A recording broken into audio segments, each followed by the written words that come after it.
In this episode, I talk about the 5 reasons why Asia is the best place to be a social entrepreneur now and for the next 15 years.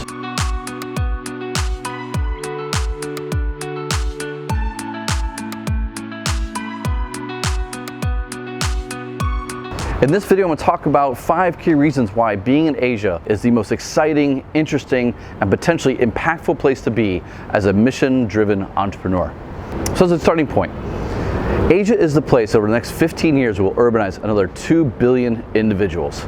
So when we talk about 10 billion in 2050, the next 2 billion will come from Asia. That's why for me, if I'm looking across the region, if I'm worried about food, water, air pollution, healthcare, elderly, whatever it may be, Asia is the best place to be for the size, scale, and speed of solutions, of innovation, and of engagement that we're going to need to tackle the world's largest problems.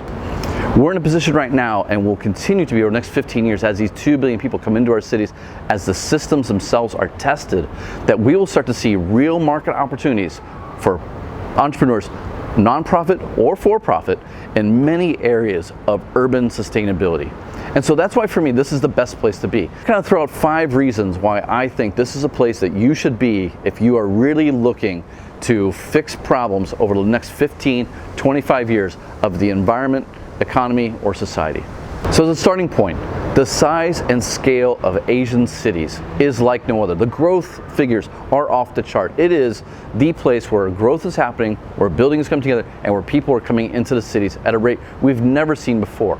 As mentioned, 2 billion more people in the cities.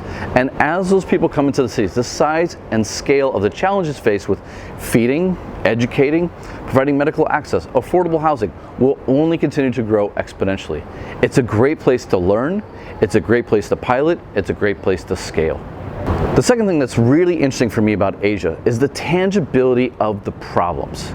They're not trying to save a polar bear here. They don't believe in carbon offsetting, saving the world. And they're certainly not waiting for governments to sign agreements between each other before they get started on fixing the problems. There's a high resonance around the issues.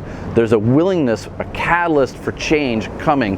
And now what you're starting to see is that there's now an understanding that this is also an opportunity for multiple stakeholders to come together. The fourth thing is that being able to pilot in this part of the world has never gotten easier. Every city has a social innovation hub. They have incubators set up. They have funds specifically earmarked to support people who are going to solve the big urban challenges. And that leads me to the last one. Asians are not worried about whether or not you make profit or non-profit. All they care about is whether or not you're able to pick up a hammer and drive the nail through the wall.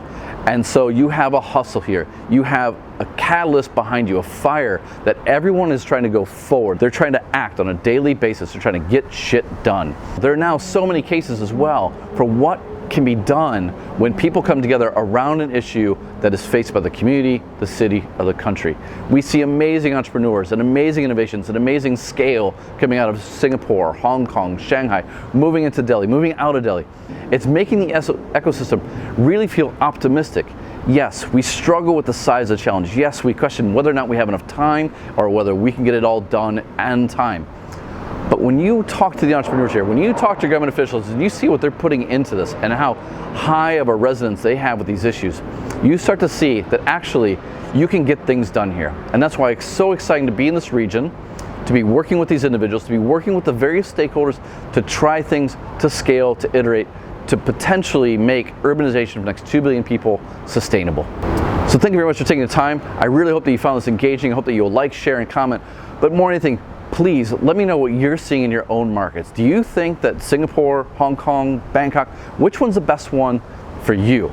If you're outside of the region, what is it you'd like to know about the region that maybe we can help you? Is there something that you would like to bring into the region, or is there something you'd like to learn that we can help you take out? That's what this channel's for. We're here to engage with you. So thank you very much for your time. Thank you very much for your engagement. We look forward to seeing you in the next episode.